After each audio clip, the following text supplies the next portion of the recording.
రాష్ట్రంలో IT electronics ఏర్పాటుకు 95 ప్రముఖ సంస్థలు ముందుకొచ్చాయంటూ లోకేష్ గారు చెప్తున్నారు. మరి దీని గురించి డిస్కస్ చేయడానికి మనతో పాటు డాక్టర్ దుర్గా వడ్లమాని గారు ఇప్పుడు మనతో ఉన్నారు. నమస్తే మేడం. మేడం, మరి రాష్ట్రంలో ఐటీ ఎలక్ట్రానిక్స్ ఏర్పాటుకు 95 ప్రముఖ సంస్థలు ముందుకొచ్చాయంటూ కూడా లోకేష్ గారు చెప్పారు. అండ్ అలాగే దీని ద్వారా ఏడాదికి 1,00,000 కోట్ల రూపాయలు పెట్టుబడులు వస్తాయంటూ కూడా చెప్తున్నారు.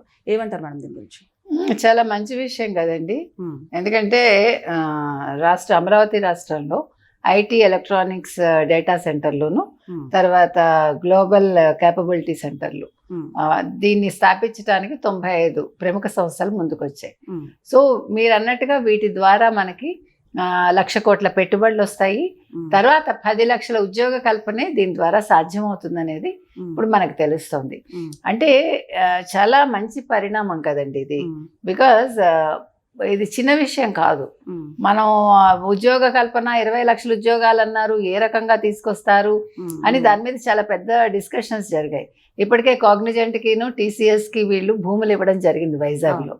సో ఎక్కడికక్కడ మనం ఏమంటారు పరిశ్రమలు తీసుకురావడంలో భాగంగా ముందు పరిశ్రమలకి వీళ్ళు మేము భూములు ఇస్తాం మీకు తక్కువ రేటుకి 99 పైసలకే మీకు లీజ్కి ఇస్తాము ఎకరా అనేది వీళ్ళు ముందు నుంచి చెప్తున్నారు. దీని మీద ప్రతిపక్షం చాలా గగ్గోలు పెట్టేసింది. ఈ రోజు మీరు ఏవైతే పరిశ్రమలు తీసుకొస్తున్నారో ఇవన్నీ ఆల్రెడీ జగన్మోహన్ రెడ్డి గారి హయాంలో అంటే వాళ్ళు తీసుకొద్దాం అనుకున్నవే, వాళ్ళు MOUలు చేసుకున్నవే అంటూ మధ్యలో అది కూడా మాట్లాడారు.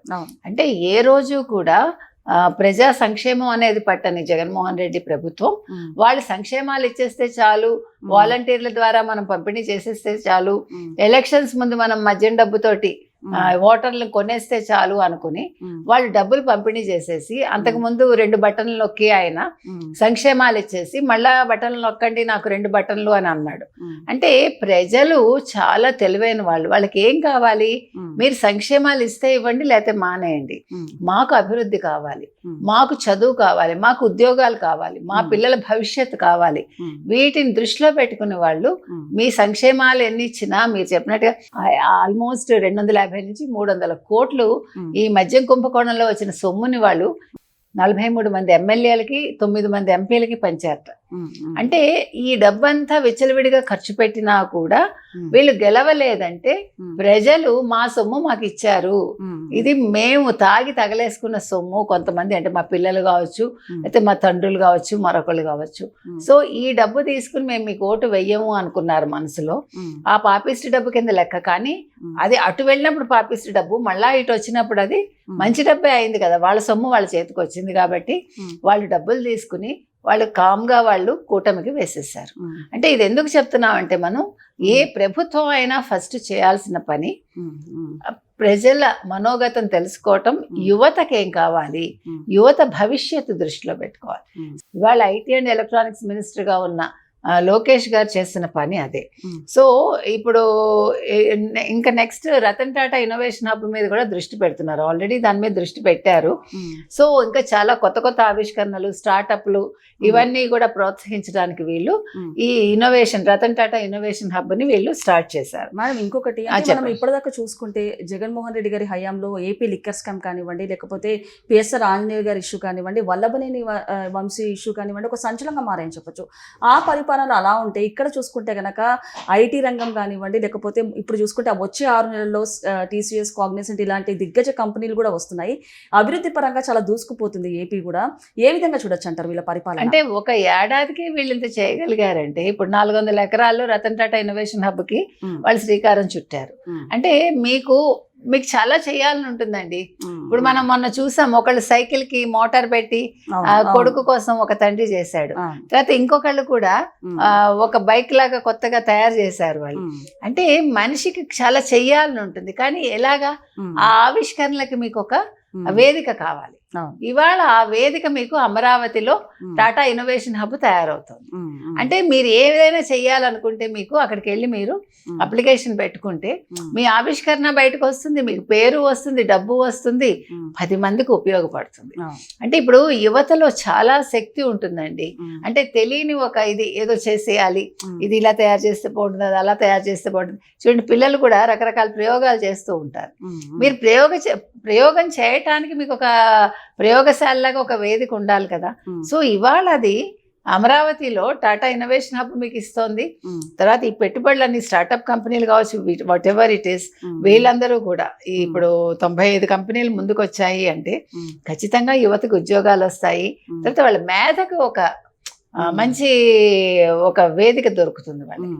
అంటే మనకి మేధోపరంగా కూడా మనం ఇంకా మనం ఇంప్రూవ్ చేసుకోవడానికి అవకాశం ఉంటుంది. అండ్ ఇంకొకటి మేడం, క్వాంటమ్ టెక్ వ్యాలీ అని కూడా ప్రారంభించారు చంద్రబాబు నాయుడు డెఫినెట్ గా. గారు. అంతకుముందు చూసుకుంటే ఐటీకి care of address Chandrababu Naidu garu అని చెప్పొచ్చు. సో ఇప్పుడు క్వాంటమ్ కంప్యూటర్స్ ఇన్వెంట్ చేసిన తర్వాత ఎలాంటి మార్పులు చేర్పులు రాబోతున్నాయి అంటారు? అదే చెప్తున్నాం. ఇప్పుడు నిన్ననే చంద్రబాబు నాయుడు గారు మాట్లాడారు, మీకు గుర్తుంటే కనుక పివి నరసింహరావు గారిని మెచ్చుకున్నారు ఆయన. అంటే పివి గారే ఆద్యులు కదా మొత్తం. మీకు ఇవాళ ఐటీకి సంబంధించి కావచ్చు, ఇన్నోవేషన్స్ కి సంబంధించి కావచ్చు, అంటే ఆయన శ్రీకారం చుట్టిన దాన్ని, ఆ ఫలాల్ని వీళ్ళు దాన్ని అందిపుచ్చుకుని ఆ ఫలాల్ని వీళ్ళు ప్రజలకు అందించారు. ఒక చంద్రబాబు నాయుడు గారు, ఇంకా కొంతమంది. సో ఇవాళ హైదరాబాద్ అంటే చంద్రబాబు నాయుడు గారిని ఎలా చెప్పుకుంటున్నారో, మీరు అన్నట్టుగా ఈ క్వాంటమ్ కావచ్చు, మరొకటి కావచ్చు, ఏదైనా సరే ఒక నూతన ఆవిష్కరణకి ఆంధ్రప్రదేశ్ వేదిక కావడం అనేది చాలా మెచ్చుకోవాలి. అంటే చాలా చోట్ల జరుగుతాయి. అంటే ఏ రాష్ట్రానికి ఆ రాష్ట్రం వాళ్ళది గొప్ప అండి. సో ఈ రాష్ట్రంలో మనం ఏం చేయాలని వీళ్ళు దృష్టి పెడుతున్నారు కాబట్టి అందుకు అనుగుణంగా చంద్రబాబు నాయుడు గారు ఆలోచనలు ఉంటాయి.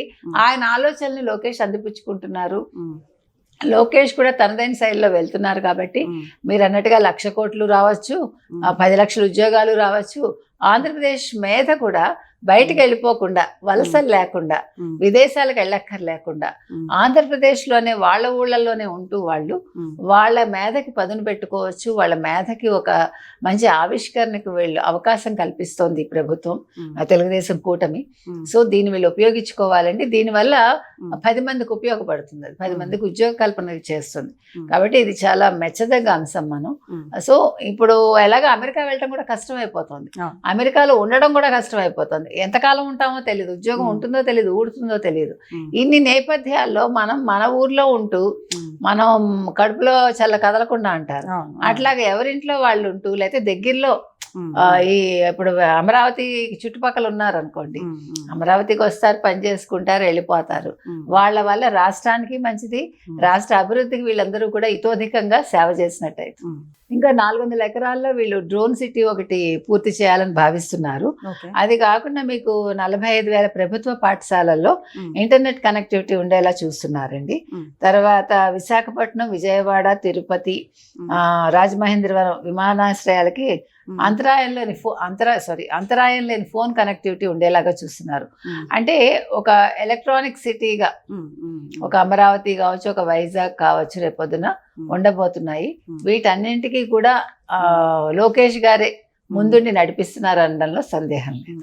ఇంకొకటి మేడం, అంటే చాలా మంది జాబ్స్ లేక, ఉద్యోగాలు లేక బాధపడుతున్నారు. అలాంటిది ఇప్పుడు ఈ ఐటీ వచ్చిన తర్వాత అండ్ అలాగే కొన్ని కంపెనీస్ ఇప్పుడు అమరావతికి వచ్చిన తర్వాత చాలా మందికి ఉద్యోగ అవకాశాలు వస్తున్నాయని చెప్పొచ్చు.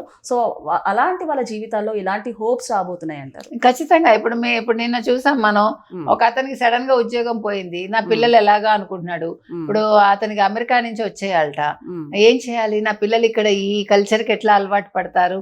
That is true. ఇప్పుడు మనం ఒక కల్చర్కి అలవాటు పడ్డాక చిన్నపిల్లలు ఇంకా వేగంగా అలవాటు పడతారు. వాళ్ళు ఇక్కడికి వచ్చాక ఎట్లా ఉంటారు అనుకుంటే ఏదైనా కొత్తలో కష్టంగా ఉంటుందండి. అలా అక్కడ ఉద్యోగాలు పోగొట్టుకున్న వాళ్ళకి ఇక్కడ తప్పకుండా వాళ్ళకి అవకాశం ఉంటుంది. కాబట్టి సొంత రాష్ట్రాలకు వచ్చేస్తే, ముఖ్యంగా ఆంధ్రప్రదేశ్కి వస్తే వాళ్ళు ఏమి చింతించక్కర్లా. మరి అక్కడ కోల్పోయింది ఇక్కడ మళ్ళా మీరు గెయిన్ చేయొచ్చు. Okay madam, thank you.